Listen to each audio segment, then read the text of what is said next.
വേഷം മാറി ഒരു കുളിയൊക്കെ കഴിഞ്ഞ് റൂമിലേക്ക് വന്ന ധരൻ കാണുന്നത് തന്നെ നോക്കി ദഹിപ്പിക്കും മട്ടിൽ നിൽക്കുന്ന കാർത്തൂനെയാണ്.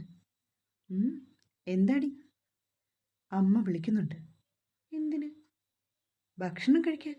പുന്നാര മോനല്ലേ? അതേടി, അതിന് നീ അസൂയപ്പെട്ടിട്ട് യാതൊരു കാര്യവുമില്ല.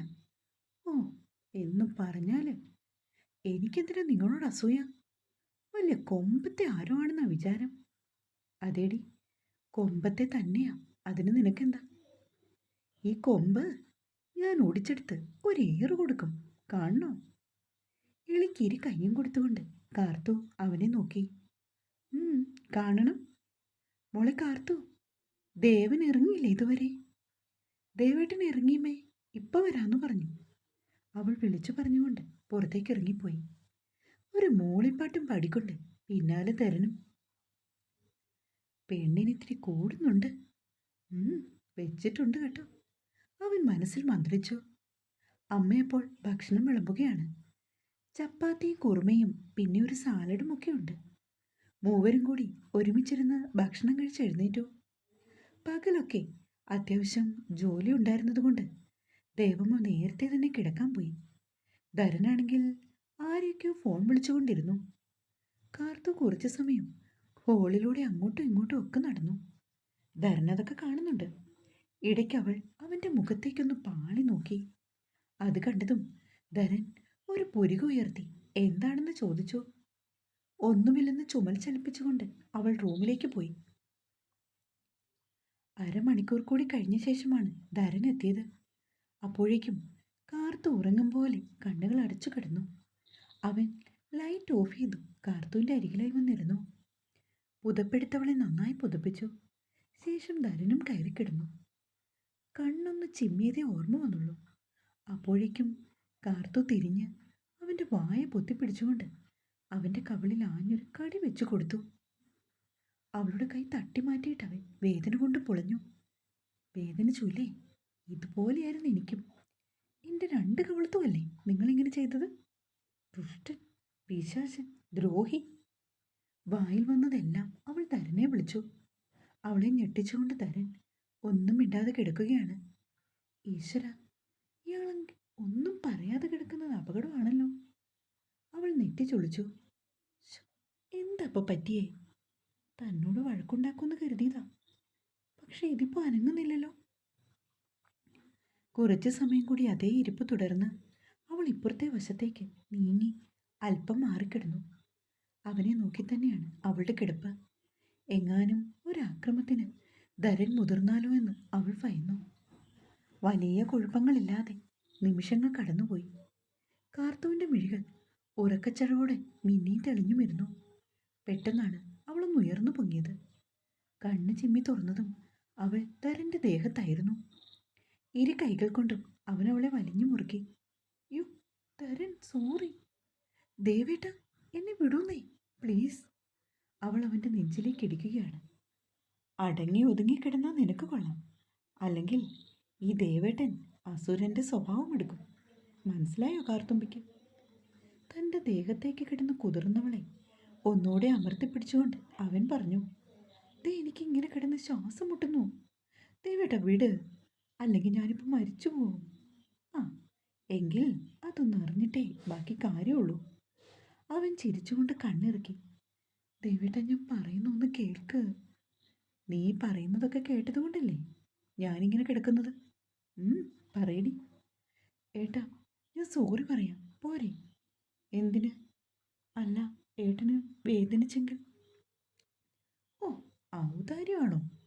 സാരമില്ലെന്നേ, എനിക്ക് അതിൻ്റെ ഒന്നും ആവശ്യമില്ല.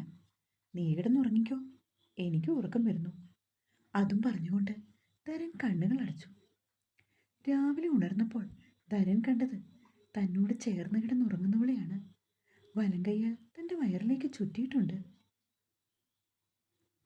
കൊച്ചു കുട്ടിയുടേതുപോലെ വലതുകാലം എടുത്ത് തൻ്റെ ദേഹത്ത് കയറ്റി വെച്ചിരിക്കുന്നു. അതുകൂടി കണ്ടതും ധരൻ ചിരിച്ചുപോയി. ഇങ്ങനൊരു പെണ്ണ്. അവളുടെ നെറുകയിലേക്കൊരു മുത്തം കൊടുത്ത് ധരൻ പതിയെ എഴുന്നേറ്റു. അമ്മ എടുത്തു കൊടുത്ത ചൂടുള്ള കട്ടൻ കാപ്പി ഊതി ഊതി കുടിക്കുകയാണ് ധരൻ. അമ്മയ്ക്ക് ഈ പ്രദേശമൊക്കെ ഇഷ്ടായോ? ആ, കുഴപ്പമില്ല മോനെ. അടുത്ത വീട്ടുകാരൊക്കെ നല്ല ആളുകളാ.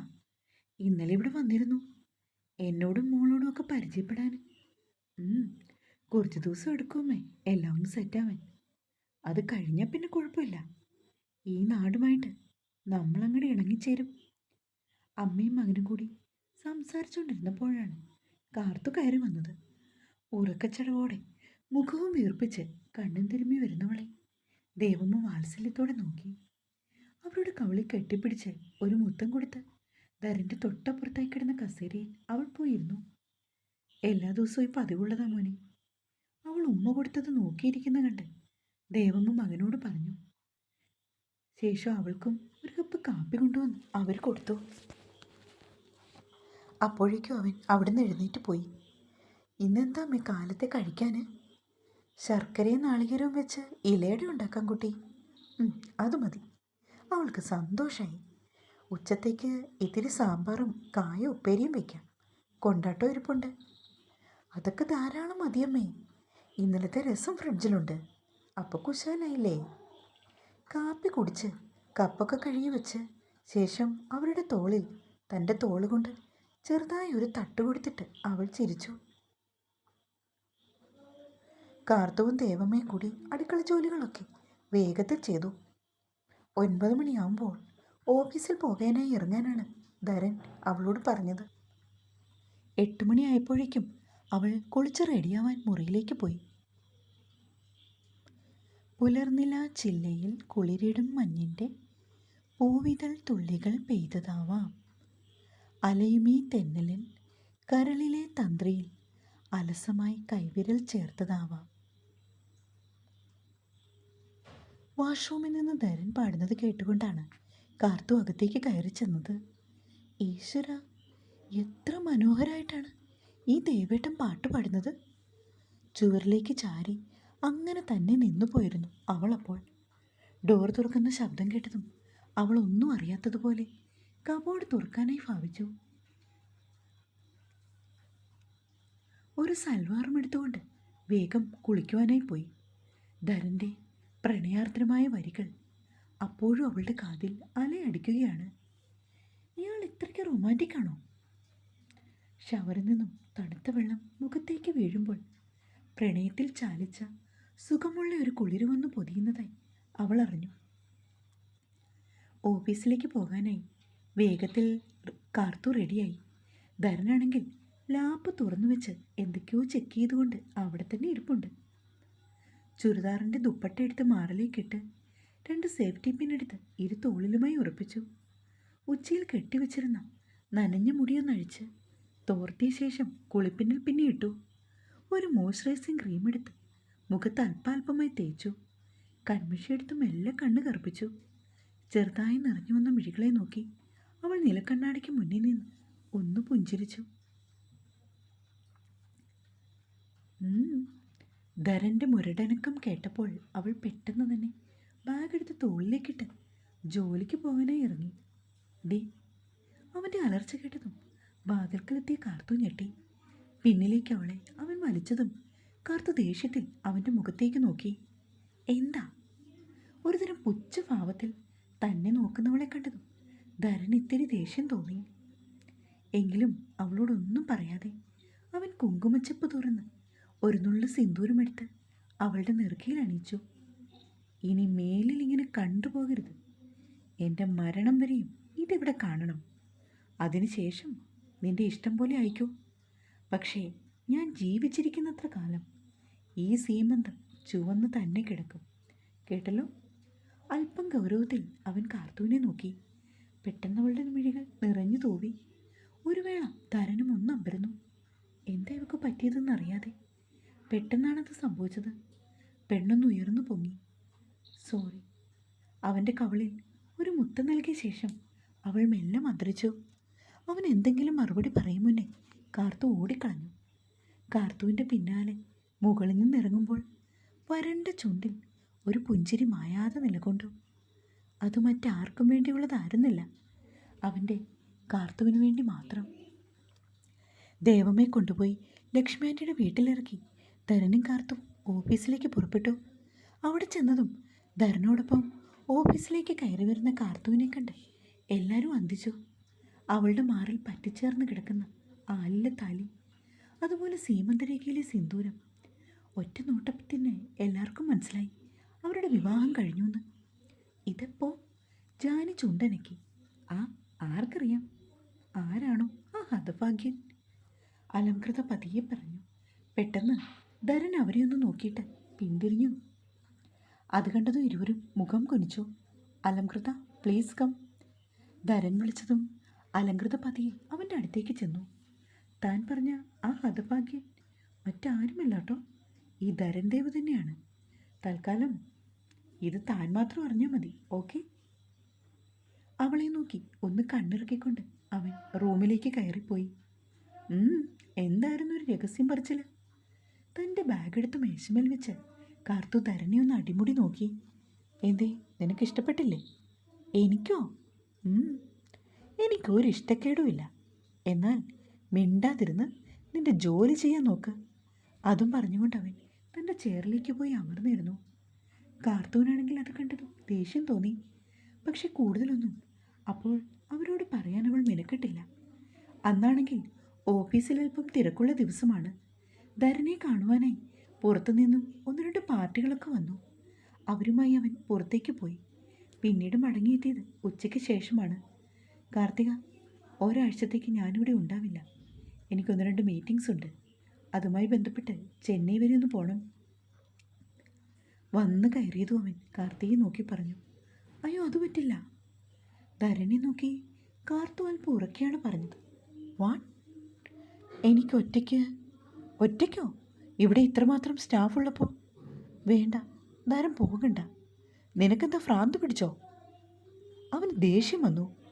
ഒരാഴ്ച എന്നൊക്കെ പറഞ്ഞാൽ. കാർത്തു വീണ്ടും ആലോചനയോടെ കസേരയിലേക്ക് ചാരിക്കിടന്നുകൊണ്ട് അവനെ നോക്കി. 7 days? അത്രയും ദിവസം ഞാൻ എന്താ, നിനക്ക് കാണാതിരിക്കാൻ പറ്റില്ലേ? അയ്യേ, അതുകൊണ്ടൊന്നുമല്ല.